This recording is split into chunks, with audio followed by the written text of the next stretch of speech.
Olá pessoal, olha eu aqui mais uma vez num vídeo aqui na minha saga. Meu nome é Fábio Barbiero, se você não me conhece. E como prometido neste vídeo aqui, dá uma olhada. Aliás, este vídeo aqui é importantíssimo que você o assista antes de continuar assistindo esse daqui. Porque neste vídeo, sei lá onde que tá agora, eu expliquei que eu ia fazer um novo vídeo quando tudo estivesse tranquilo em relação ao apostilamento da Convenção de Haia, tá? Se você não sabe do que eu estou falando, pause este vídeo.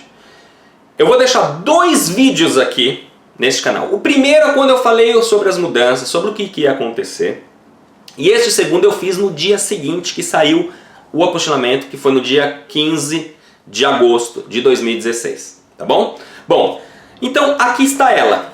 Esta é a apostila de Haia. Esta grande etiqueta autoadesiva, porque realmente ela nada mais é do que uma etiqueta, se você ver aqui, olha só. Que é colada atrás de cada certidão brasileira. Bom, o que mudou? Antes de mais nada, deixa eu já deixar claro que este vídeo não é para quem já está numa etapa avançada da cidadania italiana. Esse vídeo é para quem está começando agora, para quem quer entender o que aconteceu, para quem está confuso, enfim. Se você de repente está numa situação no meio, para frente da sua cidadania, de repente esse vídeo não vai servir para você. Mas como eu sempre digo, cada vez que ligo essa câmera, eu penso: se eu estivesse começando o meu processo agora, como que eu gostaria que alguém me explicasse alguma coisa? Então, como eu não tive isso lá em 2007, quando eu fiz o meu processo, 2006, né? Eu faço isso para vocês que estão começando, para que entendam, tá bom? Se você já está num nível, de repente não vai servir para você. Bom, eu estive em setembro agora de 2016 no Brasil. Esse documento é um documento meu, um documento pessoal, que eu fui até um cartório, fiz todo o apostilamento, gravei um vídeo e fiz um workshop. Eu tive um encontro com algumas pessoas selecionadas por mim para que eu pudesse. Nós passamos um dia inteiro, foram 8 horas, das 10 da manhã às 18 horas, onde nós passamos o dia inteiro respondendo dúvidas das pessoas, enfim, foi uma coisa sensacional. Foi o primeiro, espero que seja o primeiro de muitos. E neste workshop eu falei basicamente sobre o apostilamento, tá? Isso aconteceu no dia 11 de setembro de 2016. Eu quero começar esse vídeo mostrando um slide da apresentação que eu fiz naquela palestra, naquele workshop que eu dei. Olha só, aqui a gente pode perceber como que era antes e como que é agora. Tá? Então, como que era antes? Quando existia a legalização consular, ou seja, você tinha que reunir os seus certidões, depois você traduzia esses documentos, na verdade você mandava para o Ministério das Relações Exteriores, que era o órgão responsável por chancelar as certidões brasileiras. Depois que ele já tinha o carimbinho do Ministério das Relações Exteriores, você levava para um tradutor. Esse tradutor fazia a tal da tradução, que podia ser simples ou juramentada, dependendo do estado onde você morava. Se você era de São Paulo, você não precisava pagar pela tradução mais cara, que era a tradução juramentada. Afinal de contas, ela é feita por um tradutor público, intérprete comercial. Você podia fazer uma certidão, uma tradução simples com um patronato, por exemplo. E aí depois você levava esses dois documentos ao consulado italiano. Eles juntavam esses dois documentos, dobravam, grampeavam, carimbavam, etiquetavam, e isso era a tal da legalização consular. Uma vez que isso estava pronto, você já podia vir à Itália fazer o seu processo aqui, porque este documento brasileiro, junto com a sua tradução e a legalização consular, dizia que esses documentos estavam aptos para ser utilizados na Itália. Como é agora? Agora você continua obviamente pegando as certidões brasileiras, sempre em segunda via original e interteor. Depois, agora mudou, porque não existe mais a necessidade de você mandar primeiro para o órgão das relações exteriores, para o Ministério das Relações Exteriores. ERESP, ERERIO, EREPAR, EREMINAS, não precisa mais fazer isso. Você vai pegar esse documento, você vai levá-lo até um cartório que esteja na lista dos cartórios permitidos para que seja feito o apostilamento, e a pessoa vai chegar lá e vai apostilar esse documento, ou seja, ela vai aplicar essa grande etiqueta no documento.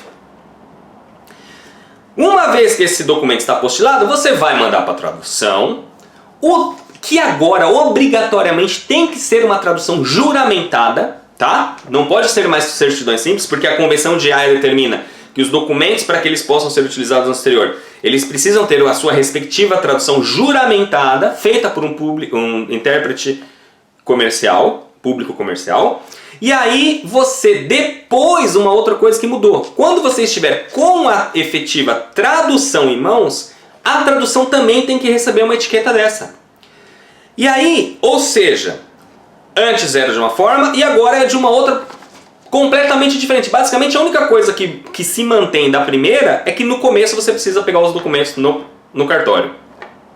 Só que nada no Brasil é tão fácil. Por quê? Porque, por exemplo, esta ordem que eu estou falando, hoje, no momento que eu estou gravando esse vídeo, em outubro de 2016, ela não pode ser feita. Por quê? Porque você não pode pegar essa certidão, por exemplo, essa certidão aqui foi emitida no cartório, por um acaso essa certidão foi emitida no cartório do Tatuapé, e o cartório do Tatuapé também faz o apostilamento. Então eu pude pegar essa certidão, que ainda não está traduzida, e já pedir essa certidão com seu respectivo apostilamento. Só que, por exemplo, neste momento, somente cartórios das capitais do país estão fazendo apostilamento. Então imaginemos o seguinte, a minha esposa, a Luciana, ela é de Sorocaba. A certidão de nascimento dela é da cidade de Sorocaba. Ela não pode já pedir a certidão de nascimento dela apostilada pelo cartório de Sorocaba, porque Sorocaba não está fazendo apostilamento. Então ela é obrigada, e muitos de vocês, 99,9% das pessoas, têm que fazer um procedimento, ou pelo menos a ordem do procedimento, de uma forma diferente da normal, que é, repito, a normal é pegar todos os documentos já apostilados, traduzir, apostilar a tradução e vir para a Itália. Ponto. Hoje você precisa pegar essas certidões, somente as certidões sem o apostilamento. Depois você vai pedir para um tradutor traduzir esses documentos, todos. Então imaginemos que você tem 10 certidões no seu processo. Então você vai ter 10 certidões mais 10 traduções.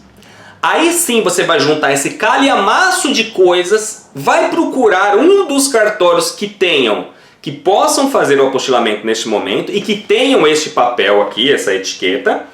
E aí sim você vai apostilar esse calhamaço de folhas. É assim que está funcionando. Vejam que existem duas formas, ou dois procedimentos, ou duas ordens diferentes. Eu espero que chegue um dia que a gente possa já solicitar todos os documentos, que todos os cartórios estejam fazendo isso. Infelizmente, eu acho que isso vai demorar um pouco. Por quê?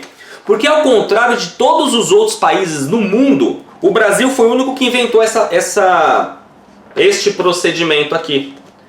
Isso daqui é papel moeda. Olha o tamanho disso, não era necessário fazer tudo isso. Por quê? Porque os outros países é só um carimbo. Eu entendo que o Brasil tem grandes problemas de falsidade de documentos, por isso que isso daqui é papel moeda, tem aqui um código que você pode verificar no site, uma série de coisas. Mas assim, já é difícil fazer isso. Quando o Brasil cria situações como essa, que exige papel moeda, tem cartórios que não tem papel moeda, enfim, vocês viram no outro vídeo que eu expliquei aqui no dia, que tá uma bagunça. E continua uma bagunça, e essa bagunça provavelmente vai durar por algum tempo, porque as coisas são feitas de forma sempre maiores do que elas eram necessárias. Aqui no caso, como eu disse, bastava um carimbo. Outra coisa, existe uma distinção aqui entre as certidões, quando eu falo certidões, eu falo certidão de nascimento, casamento, óbito, e a CNN, que eu vou falar daqui a pouco, e as traduções. Porque os cartórios, quando eu estive no cartório do Tatuapé, e a oficial me explicou o seguinte: Fábio, quando você me traz uma certidão como essa para apostilar, para o apostilamento, não precisa que a assinatura do escrevente esteja reconhecida. Nesse caso, tudo bem que esse caso era daquele mesmo cartório, não precisa ser reconhecida. Aí eu perguntei o seguinte: ok, mas se eu trouxer para você uma certidão de outro cartório aqui de São Paulo? Ela falou assim: da mesma forma não precisa que tenha a firma reconhecida. Eu falei: tá, e se por um acaso eu trouxer para você um documento de outro estado? De repente meus pais se casaram em Minas Gerais. Ela falou assim: da mesma forma, porque não é necessário nenhum documento tenha a firma reconhecida. E aí eu perguntei o porquê. Obviamente ela me explicou que o próprio cartório vai solicitar ao cartório de origem um tal de sinal público, ou seja, ela me explicou que existe um cadastro, que esse cadastro, que todos os oficiais, ou a grande maioria dos oficiais já tem uma firma depositada nesse cadastro nacional, aqueles que não têm eles pedem. Eu particularmente acho o seguinte, para evitar demora, ou problema, ou alguma coisa do gênero, já peça o documento com a tal da firma reconhecida. Não, quer dizer, não é que não custa, custa. Às vezes custa R$5, R$3, dependendo do cartório.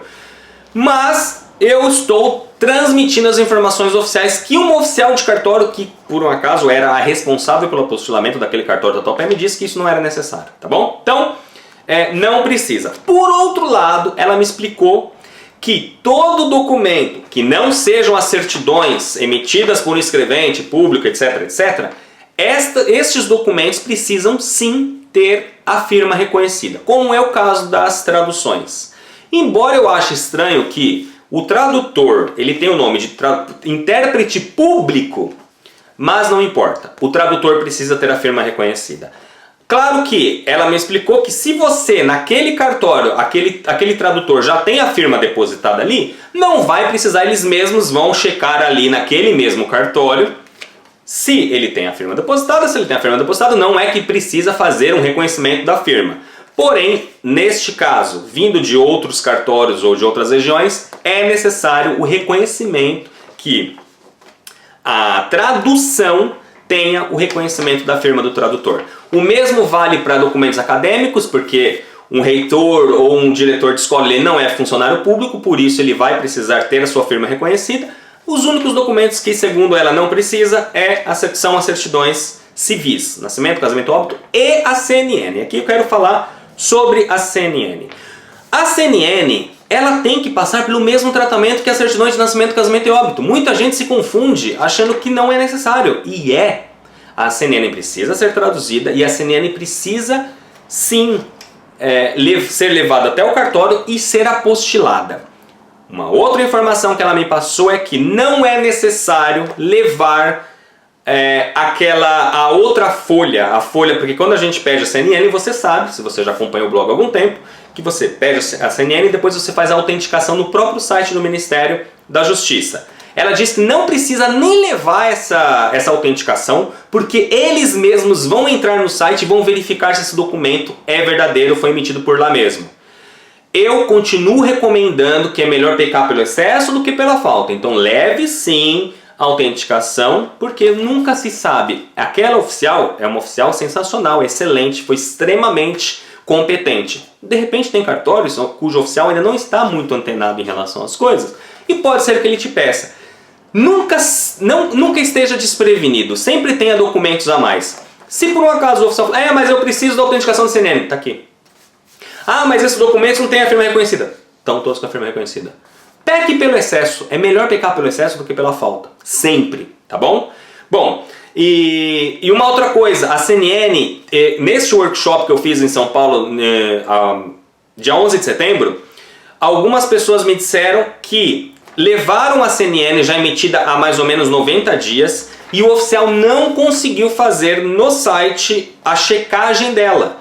Então, uma recomendação a mais, procure sempre esta CNN que você vai mandar apostilar, porque, relembrando, quando a gente pega o documento do italiano, a primeira coisa que a gente faz é pedir uma CNN lá no início do processo para saber se ele renunciou à cidadania italiana ou se naturalizou brasileiro ou não. Aí a gente continua o processo, tá bom? Depois, no final, a gente vai pedir novamente uma CNN recente para que você possa então fazer esse apostilamento. Esta outra CNN, eu recomendo que você tente emiti-la nos últimos. Tipo, se você já colocou como meta apostilar os seus documentos no dia 30 de dezembro, procure emitir a CNN no comecinho de dezembro. Dia 1º, dia 2, dia 3, dia 5, dia 10, tá bom? Porque aí você vai ter um documento extremamente recente, tá? E eu quero terminar esse vídeo falando em documentos recentes. Ele já está com 15 minutos, desculpem, você sabe como eu falo. Que é o seguinte, outra dúvida desesperadora que as pessoas estão fazendo é: Fábio, mas e a validade dos documentos? Continua a mesma? Continua? O problema é sempre o seguinte, tá aqui um vídeo que eu falo sobre a validade dos documentos, e aí rapidinho, só para não ficar maior esse vídeo do que ele já está. A validade dos documentos, ela, por não existir uma legislação específica sobre validade de documentos vindos do exterior, porque é o seguinte, na Itália existe uma legislação muito clara. Os documentos civis têm 6 meses de validade. Não fui eu que inventei essa regra, não fui eu que criei, simplesmente se você pegar a certidão do seu se a certidão do seu antenato for recente, você pegar ela na mão agora, você vai ver que lá embaixo está assim, este documento tem 6 meses de validade e não pode ser utilizado para outros órgãos públicos italianos, etc. Por quê? Porque na Itália entende-se que um documento, primeiro que ele é gratuito, segundo que as certidões de nascimento, casamento, normalmente, elas têm 6 meses de validade porque você pode pedir a qualquer momento no Comune. O grande problema é que existem 2 tipos de oficiais. Existe o oficial que quer procurar pelo em ovo, eu chamo de oficial cretino. Tá? Inclusive eu falei isso lá no workshop em São Paulo. O oficial cretino é aquele oficial que ele vai querer dificultar, mas às vezes nem porque ele é ruim. Às vezes ele tem medo de errar. Ele é só excesso de preciosismo. Não é que ele quer prejudicar, não é que... Ele simplesmente tem medo de que alguma coisa aconteça de forma errada e ele pague o pato por isso. Então este oficial se come. Como não existe uma regra clara em relação a documentos vindos do exterior, esse oficial ele pode partir do pressuposto que o documento legalizado, antigamente que era legalizado pelo consulado, passa a ser um documento italiano, portanto ele tem 6 meses de validade, e ele pode continuar seguindo essa lógica. Se o documento apostilado agora ele passa a ter validade jurídica na Itália, eu quero que esse documento tenha também 6 meses da data que foi apostilado. Por isso, minha terceira recomendação é: tenha sempre documentos apostilados com no máximo 6 meses da sua ida para a Itália. Exatamente para evitar, porque a gente nunca sabe se você vai cair num comune onde o oficial é cretino. Neste caso, tá? E existe aqueles outros oficiais que já passaram pelo processo de reconhecimento, porque já fizeram ou de brasileiro, ou de argentino, ou de peruano, e aí ele já sabe o quanto é difícil a gente pegar esses documentos no Brasil, quanto é caro agora a gente fazer essa apostilagem no Brasil, etc e tal. Então ele pensa, poxa vida, eu não vou exigir que as pessoas tragam os documentos com 6 meses de validade, porque não é justo, porque eu sei o quão difícil é. Então, este é o problema da validade. Então é por isso que recomendação, sempre traga os documentos com no máximo 6 meses de agora de apostilados, tá bom? Para terminar esse vídeo é o seguinte, no dia de hoje eu estou lançando oficialmente o Saga Book 2017, que é o nosso manual oficial da minha saga. O manual Cidadania Italiana 100% gratuito. Então se você ainda não baixou o seu Saga Book 2017, clique aqui no link da descrição do vídeo, você vai ter automaticamente, você vai só colocar seu e-mail e eu vou mandar automaticamente, imediatamente para o seu e-mail, o Saga Book 2017. Lá você vai ter, além de todas as explicações que eu sempre dou, desde o início do processo até o final, você também vai encontrar agora, ele foi atualizado exatamente para incluir essas informações aqui que eu estou dando. Lá tem uma tabelinha de preço, para você ter uma ideia de como que funcionam os preços em relação a determinados estados. Enfim, lá tem o passo a passo, como eu sempre entreguei, mastigadinho para todo mundo que segue minha saga. Tá bom? Se você gostou desse vídeo, por favor, clique em gostei. Não custa nada para você, ajuda, né? A gente manter aqui, ficar aqui, firmes e fortes. Não deixe de baixar o Saga Book e a gente se vê no próximo vídeo. Arrivederci!